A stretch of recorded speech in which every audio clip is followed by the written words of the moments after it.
Thank you very much for having me, and to all of the everyone watching, welcome, welcome, welcome. So today I'm going to be talking about SSD, that is to say, the single shot multi-box detector. All right, so let's dive right in. Begin with the last bit. We're interested here in object detection. Now, there are a few different versions of this task. The one that we're interested in today is going to be bounding box prediction. So that means that if you're given an image and you have a list of object classes that you're interested in, the goal is to identify the type and the bounding box of all instances of those classes appearing in the image. So for example, here we have a slide of an image of a cell slide with dysentery amoebas. And if our task is to locate all of the dysentery amoebas and ignore the red things, which are human blood cells, then our object detection task is to classify and locate those objects of interest. All right, so what are some approaches to object detection?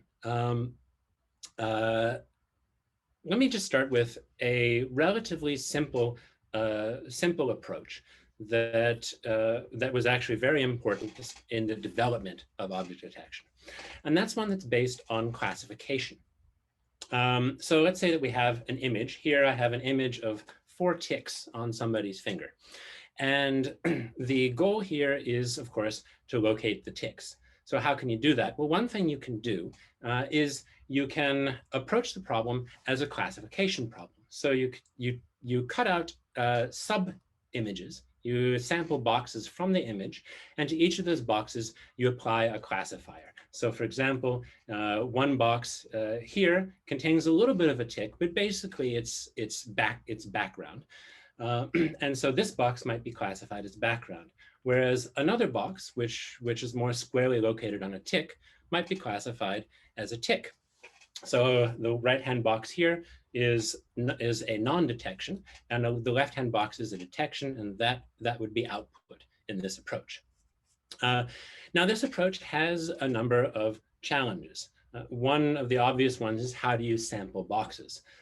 So one approach to sampling boxes is that you can use a sliding window approach. You can take the boxes like the green boxes in the image here, and you can slide them across the image, and then you can apply an image classifier in every single one of those boxes, and then use that to perform detections.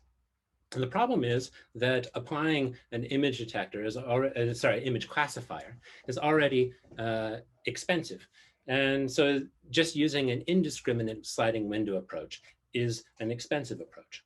So you can make things a little better by using some type of region proposal algorithm. And there are a number of options available. And that's what was done in RCNN. So RCNN, which was presented in 2013, was very important. It was quite successful as an object detector, and it used exactly this approach. So you start with an input image. You extract a bunch of different proposals for things that may have a decent chance of being objects. You use a neural network to extract a bunch of useful features about that image, and then you apply a classifier in order to determine where objects are located. So in their approach, they used selective search for region proposals. They used AlexNet for computing their CNN features, and they used a state vector machine for classifying regions for classifying boxes as being an object of interest or background. Now, this approach, while it was successful at the time, has some serious limitations. One of the limitations is that it's not a single model that can be trained end to end. Selective search is a separate handwritten algorithm for determining regions of interest.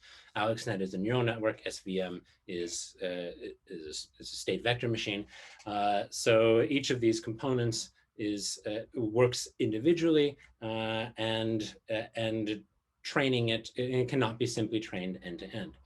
The second disadvantage is that it's still slow. You're still applying an image classifier to something like 2,000 region proposals.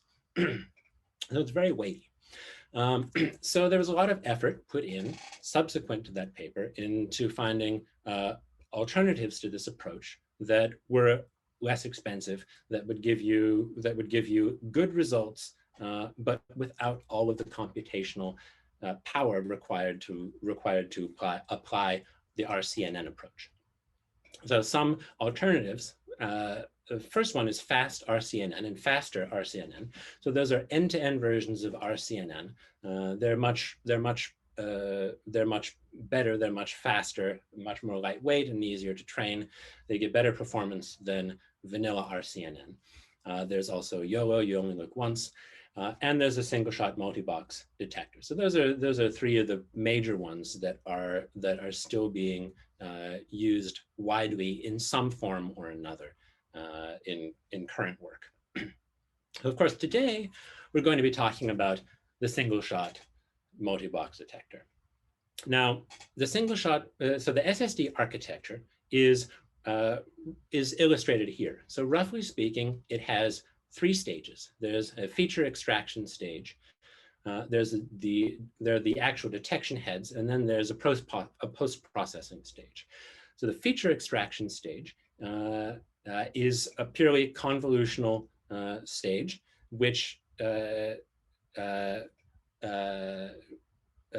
so it's a stack of convolutional networks that generate feature maps that encode useful information about the image. And one of the key emphases in SSD was to construct a detector that can work at a variety of different scales. And so SSD has the important approach of having not just a single feature map, which is used for detection, but actually a stack of feature maps of increasing level of granularity. And that allows it to make detections at different scales. Then we have the detection heads. So the detection heads are actually also convolutional networks, but their role is not to extract useful semantic features about regions in an image, but rather they are there to actually generate boxes, box predictions, and class confidences for those boxes. The final stage, non-maximal suppression, is required because the detection heads will often spit out repeated detections for a single object. And so you have to remove those repeated detections in order to get a detector with good performance.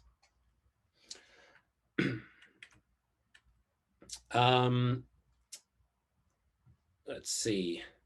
Right. So one thing I want to emphasize right now is the two key ideas in SSD. So one is this thing about using a tower of the convolutional feature maps defined at or getting information, encoding information at different scales.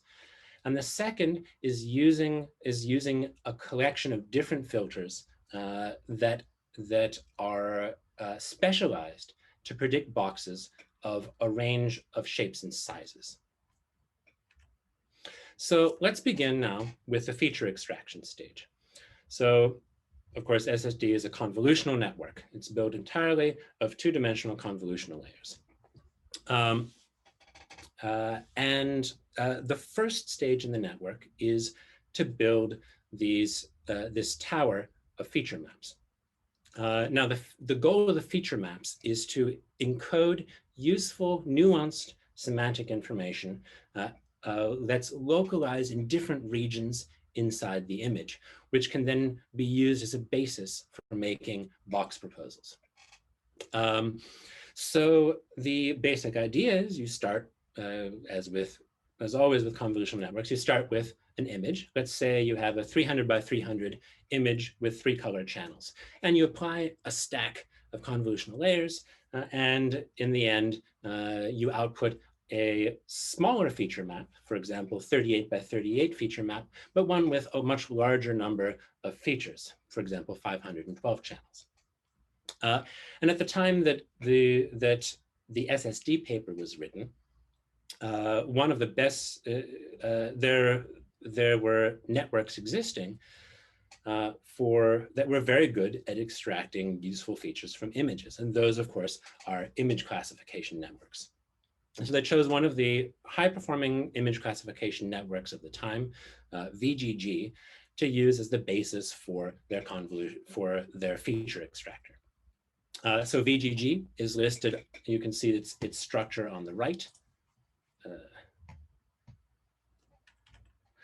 You can see its structure on the right. It's just a stack of these convolutional networks. You have five different blocks, each of decreasing size but increasing number of features. Now, of course, VGG is also a classification network. So at the end, they have a pooling and fully connected stage, but those are not useful in a convolutional network like SSD. So in SSD, you simply remove that last stage and you use the output of VGG as the feature maps on which to base detections. However, that's not the end of the story. So VGG is going to output a feature map that's a useful starting point, but SSD wants to make detections at various scales. So what we then do is we add more layers, but in each of these convolutional layers, we're going to keep the intermediate tensors so that we end up generating a stack of feature maps with a variety of sizes and number of channels. And those feature maps can be used to make detections. So this is key feature number one of SSD. So now if we return to the basic architecture, that's the feature extraction stage. We have the detection. Now we have the detection head stage. So as I said before, the detection heads are the neural networks that actually produce box and class predictions. So let's look at how they're designed. So from our previous stage, we have 5 feature maps, a tower of 5 feature maps of varying sizes that come in. And our goal is to turn those features, convert those feature maps into predictions about boxes. And this is done as follows. So let's just grab one of these individual convolutional blocks here. Each of these detection head blocks consists basically of a pair. Now, there are 2 pieces. So the top piece is the confidence score piece. So you can see inside there's NC. NC is the number of classes, including a spurious background class. It's a number of classes that the model is going to be trying to detect, trying to deal with. The second piece is a box, is the box offset component. So that has 4 pieces, and those are used to tweak the boxes in order to get better predictions. Now I say that they're there to tweak the boxes, but I haven't told you what boxes they're tweaking. So, and that has to do with this third component, NA listed here. So NA, here A stands for anchors, or the term used in the SSD paper is default boxes. And the default boxes are a collection of base boxes. Those are the starting point for the detection procedure.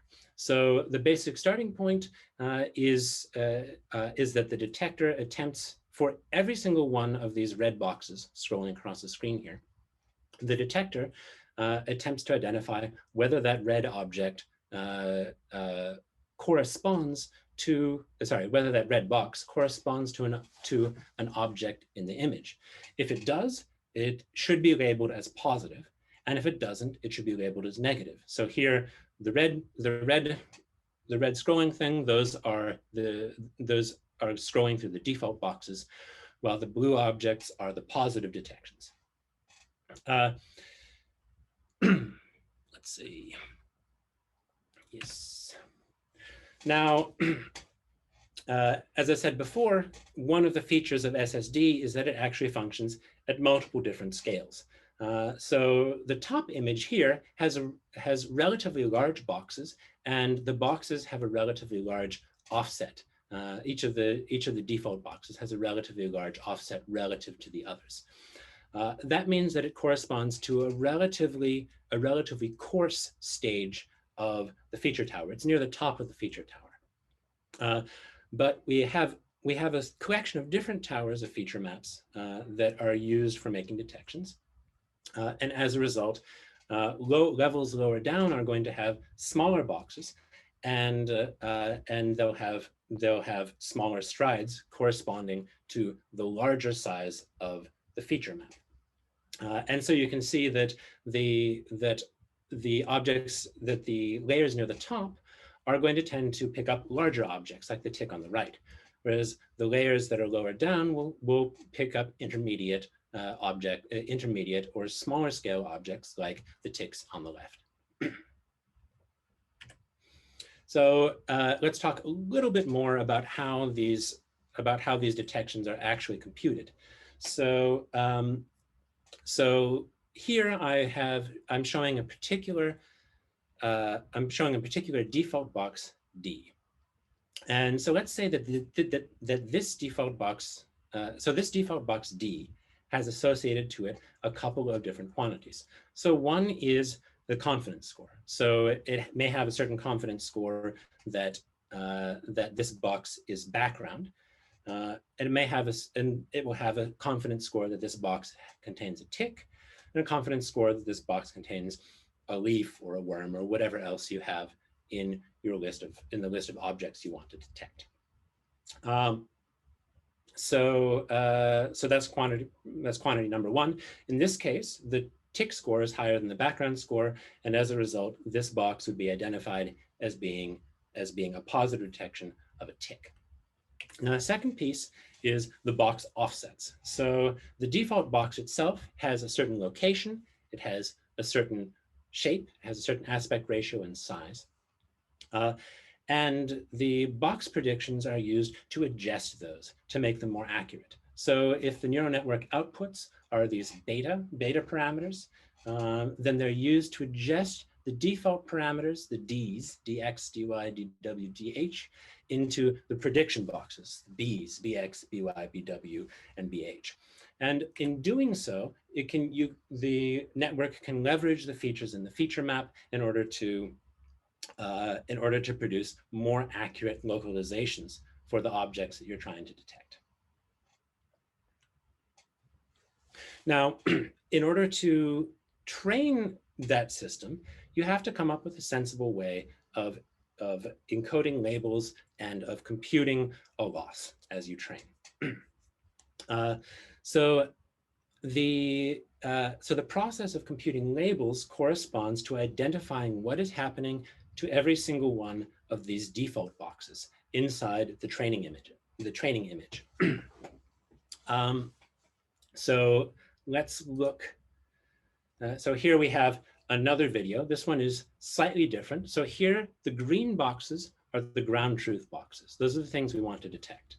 The red boxes are the default boxes, and the blue boxes are the positive boxes. So what this means is that we want to identify those default boxes that have a large overlap with our ground truth boxes. The overlap, we need some characterization of that overlap, and the characterization that's typically used is the intersection over union measure. So this is simply the intersection over union measure of two boxes is simply the area of the intersection divided by the area of their union. That's a number between 0 and 1.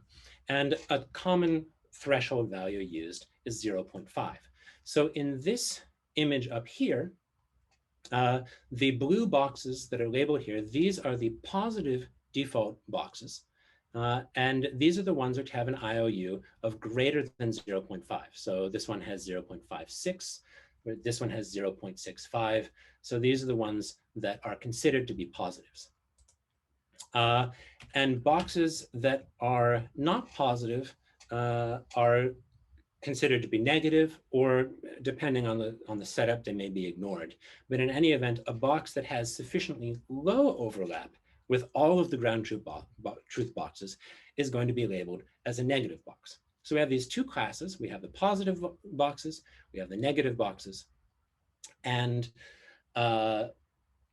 these and the positive boxes have additional data associated to them. So every positive box, in addition to just which default box it is, it also has associated to it the class of the box. In this case, these blue boxes would be labeled as tick boxes, and the offsets, which tell it how you transform these blue boxes into the green ground truth boxes. So those are our labels. Now the question is, how do you actually construct a loss using these labels? So for that, we need to turn to what the network actually outputs. So the network actually outputs the logits, the confidence logits, and the box offsets. So the network outputs for every single default box D, every one of these red default boxes, the network is going to output a collection of confidences, one for every class. And it's also going to put out a collection of 4 box adjustment parameters. Now, in order to measure how effective the predictions being produced by the model are, what we first do is we have the localization loss. The localization loss wants to make the predictions as close to the green ground truth boxes as possible. Oops, sorry, the green ground truth boxes as possible. And this can be done simply by trying to force the beta parameter of the ground truth box to equal the beta parameter of the network output of the network output. So this is done using some type of localization loss. There are various options, but the most common one used is the smooth L1. That's L1, except that it's regularized to be smooth near the tip. The second component, oh, right. But of course, there's one important piece of the localization, and that is that localization is only relevant for for objects that exist. So of course, the localization loss is computed only over those boxes in the labels that have been labeled as positive boxes. Now for the confidence loss, things are a little bit different. The confidence includes 2 different cases. It includes the case of actual objects that you want to detect, and it also includes the case of background. So the first term here is the term which deals with the classes that you want to predict. So here we sum over all of the positive boxes, the blue boxes in this video up here, and we take the log of gamma, and gamma is just computed from the sigmas using softmax. So this is the log of the gamma associated to the ground truth class. This thing here is the ground truth class. And then we have the second term here. So this is the term that handles the background classes. So the background boxes are the negative boxes. And here we want to ensure that the dominant class for any background location is the background class. So combining these 2 losses together is going to give you a loss that is capable of forcing correct box classification, and also correct tweaking of box parameters to produce better localizations. All right, so that's 2 stages: the feature extraction stage and the detection hit stage. We have one final stage, and that's the post-processing stage, the NMS stage. So NMS, this is non-maximal suppression. So what typically will happen in the case of these models is that the model will want to predict as positive any default box which has a moderate overlap with an object appearing in the image.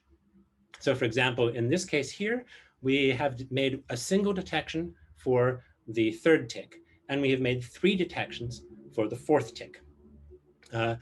And obviously, if we output all 3 of these detections for the tick on the right, we're going to have bad performance. So what we want to do is we want to choose the best of these boxes. And the way that this can be done is that these boxes have scores associated to them. So for example, let's say that the light blue box has a score of 0.92, and the other 2 boxes, intersection boxes, have a slightly lower score. Now these boxes all have a relatively high IOU with each other. So let's say that their IOU is all their IOU with the 0.92 box is above 0.5. In that case, we would say that those other boxes probably correspond to a spurious detection of an object that we've already detected.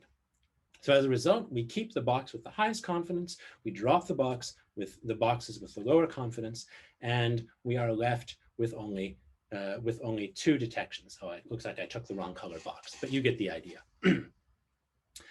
So in this way, we can remove the spurious detections and we can be left with only good quality detections.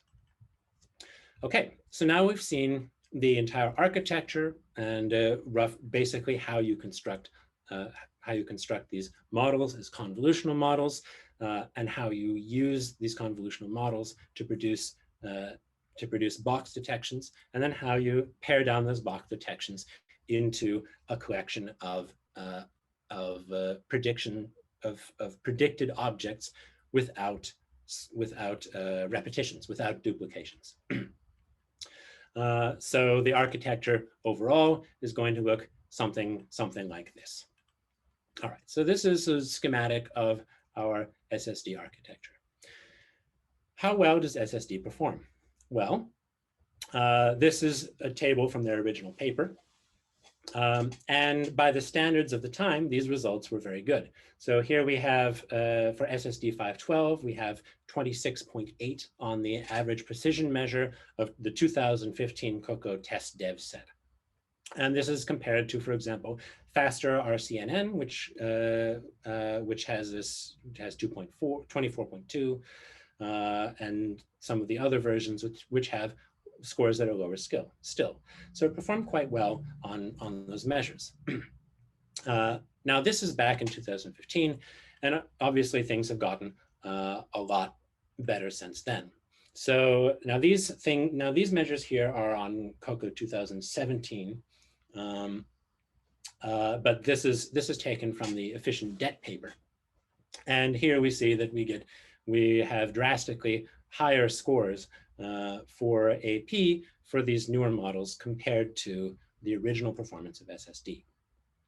All right. So does that mean that we've thrown out SSD? Well, no. As a matter of fact, this efficient det D7X here, efficient det is actually a flavor of SSD. So we can ask the question, given the SSD structure, how do you improve it? And there are a number of natural and simple ways that it can be improved. Let's just take a look at a couple of them. So the first simple one, let's just look at the lower left-hand corner here. We have VGG. VGG, of course, is an old image classification network, and more recent image classification networks have better performance. So one simple modification we can make is simply to replace it by another image classification network, ResNet or ResNet 50 or 101, or you can do EfficientNet. There are lots of options out there. A second option is actually to change your feature extractor, to augment the feature extractor. So the basic idea here is that you have a sequence. So we have our sequence of layers, but the thing is that the coarse layers at the top, those are the layers that know the most global information. If you simply map up to these coarse layers at the top, then the layers down at the bottom don't get to benefit from the information that these layers at the top have. So a relatively simple way of improving this design is simply to then feed the information from the top back down into the layers the layers down below. Use those to improve the feature maps that you've extracted. And now you can put that into your detection network and run the rest of SSD, and you get better results. So this structure, the structure I've given here, is the FPN, the feature pyramid network. And you can make more drastic modifications to the feature pyramid network. So instead of just using a single vertical module like that, you can have a more complicated collection of interconnected modules. So that's a structure that's used in efficient DET. It has a repeated number of blocks, each of which has feeds down and then up. So it's a much more involved structure, but all of that is just an elaboration on the basic theme of a feature extracting image classifier. All right, so as a result, we have SSD, which is really quite a simple model, a stack of convolutional networks. You take some of the intermediate stages, you put them through box confidence and offset detectors, and then you perform non-maximal suppression. It's actually quite a simple network structure. And we've seen that using this network structure, you can produce, or by elaborating on this network structure, you can then go on to produce top quality results. So that is my summary of SSD. So thank you very much for your attention.